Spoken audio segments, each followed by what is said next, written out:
మేడిగడ్డను కూలగొట్టామనుకో ఇక బరాజులు కట్టడం చేత కాదు, బరాజులు కట్టడము వేస్ట్. ఇంకా తెలంగాణలో ఇది ఫెయిల్యూర్ ప్రాజెక్ట్ అని చూపించేసి ప్రాణహిత నీళ్ళను మొత్తానికి పోలవరానికి తీసుకుపోయే ప్రయత్నం చేస్తున్నారు. మనం వీడు ఆపుకుంటే ఎట్లా, మనం వీడనేమో ప్రాణహిత నీళ్ళనేమో మేడగడ్డ దగ్గర ఆపుకుంటుంది, ఇంద్రావతి నీళ్ళనేమో తుపాకులగూడెం దగ్గర ఆపుతుంది. ఇక ఎట్లా పోలవరానికి నీళ్లు కావాలి కదా, అట్లా కూడా వాస్తవానికి నీళ్లు పోతాయి. 1650 టీఎంసీల నీళ్లు పోతాయి ప్రతి సంవత్సరం. మనం ఎన్ని ఆపుకున్నా 270 టీఎంసీల కంటే ఒక్క సుక్క కూడా ఎక్కువ ఆపుకోలేము. ఈడ అంటే ఎత్తిపోసుకోలేదు తెలంగాణకి. మనకు మన దౌర్భాగ్యం ఏంది, నీళ్లు మనకు గేట్లు ఎత్తితే రావు. ఏమున్నా మనం మోటార్లు పెట్టి ఎత్తిపోసుకుంటేనే మనకు నీళ్ళు వస్తాయి. నువ్వు ఎంత ఎత్తిపోసుకున్నా రోజుకు 3 టీఎంసీల కంటే ఎక్కువ ఎత్తిపోసుకోలేవు. రోజుకు 3 టీఎంసీలు ఎత్తిపోసుకున్నా 90 రోజులు వరద వస్తుంది కాబట్టి ఆ 90 రోజులు ఎంత ఎత్తిపోసుకున్నా కానీ 270 టీఎంసీలు మాత్రమే మనకు వస్తాయి. అంతకంటే ఎక్కువ మనము ఎత్తిపోసుకోలేము. ఇక్కడ 270 టీఎంసీలు వేసుకో, ఆడ ఓ 100-150 టీఎంసీలు వేసుకో. తుపాకులగూడెం దగ్గర ఏమొస్తాయి, ఇంకా 1000 టీఎంసీల దగ్గర కిందికి పోతూనే ఉన్నాయి. కానీ ఎట్లా ఉంటుంది వాళ్ళకి, ఎండాకాలంలో మిగతా వాటర్ కూడా మనకే రావాలి, సముద్రంలో పోయినా ఏం కాదు కానీ తెలంగాణ బాగుపడద్దు. వాళ్ళ కుట్ర అట్లనే ఉంటుంది. నీళ్ళు సముద్రంలో పోయినా ఏం కాదు, ప్రకాశం బ్యారేజ్ నుంచి నాకు పోయి ఆ బంగాళాఖాతంలో కలిసినా ఏం కాదు కానీ తెలంగాణోడు పచ్చగా కావద్దు, తెలంగాణోడు నీళ్ళు తీసుకోవద్దు, తెలంగాణోడికి ఆ రైపేరియన్ రైట్ ఉండొద్దు. ఇది మన తెలంగాణ కాంగ్రెస్ సన్నాసులకు, ఇక్కడ ఉన్నటువంటి కొంతమంది మేధావులకు, కొంతమంది జర్నలిస్టులకు ఇది అర్థం కాదు. లాంగ్ రన్ పోయిన తర్వాత ఓ 10 ఏళ్ళు 20 ఏళ్ళు పోయిన తర్వాత అప్పుడు మళ్ళా అరే మాకు నీళ్ళు కావాలని కొట్లాడితే అప్పుడు ఏమవుతుంది, చేతులు కాలినాక ఆకులు పట్టుకుంటే ఏమవుతుందో గిది గట్టనే అవుతుంది.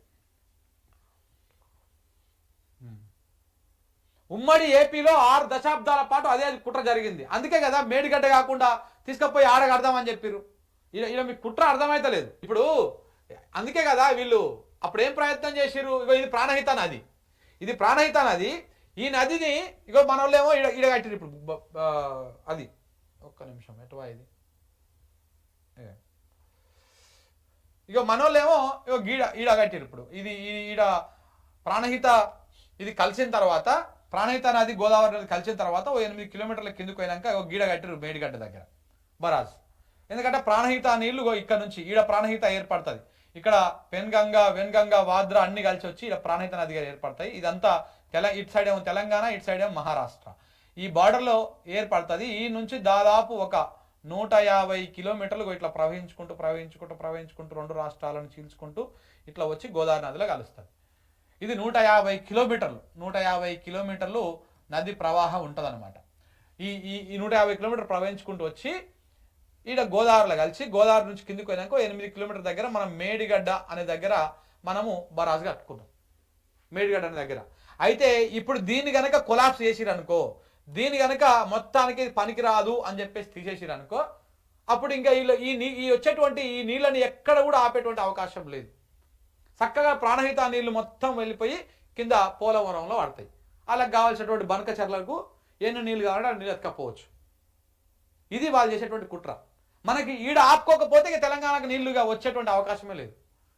పోనీ ఈడ పాత ఉందిగా ప్రపోజల్ ఈడ కట్టుకుందామంటే ఈడ 148 మీటర్లు మాత్రమే నువ్వు కట్టుకోవాలి అంటాడు. ఈ 148 కట్టుకుంటే ఒక 50 టీఎంసీలు ఎత్తుకుంటే మహా ఎక్కువ. ఒక సంవత్సరానికి 50 టీఎంసీలు ఎక్కితే మహా ఎక్కువ. ఇక్కడ నుంచి ఎత్తుకొని సపోజ్ ఇళ్ళనే ఎల్లంపల్లిలో పోసుకున్నా కానీ 50 టీఎంసీలు ఎత్తుకుంటే మహా ఎక్కువ. 50 టీఎంసీలు వచ్చి ఎన్ని లక్షల ఎకరాలకు ఇస్తావు? ఎంత ఎకరానికి 14,000 వేసుకున్నా కానీ 5 లక్షలు 6 లక్షల కంటే ఎక్కువ ఇయ్యలేవు. అవకాశం లేదు. తాగునీళ్ళు ఎంత, మళ్ళా పారిశ్రామిక వాడలకు ఎంత, ఇవన్నీ ఎంత. సో కాబట్టి కుదరని పని అదంతా.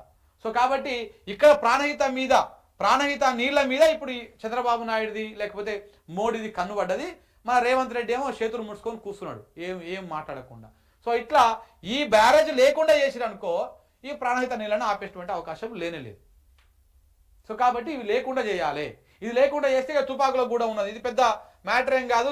దీన్ని కూడా ఇదే లేపేసిన వాళ్ళు దీన్ని లేపడం పెద్ద మ్యాటర్ ఏం కాదు. ఇక ఈ నీళ్ళని మాత్రం తీసుకుపోయి పోలవరంలో పోసుకొని అట్లా బంకచర్లకు ఎత్తుకొని పోతారన్నమాట. ఇంక ఎక్కడెక్కడ దాకా ఎత్తుకపోతారో చూడండి ఒకసారి, అది కూడా చూపిస్తాను మీకు.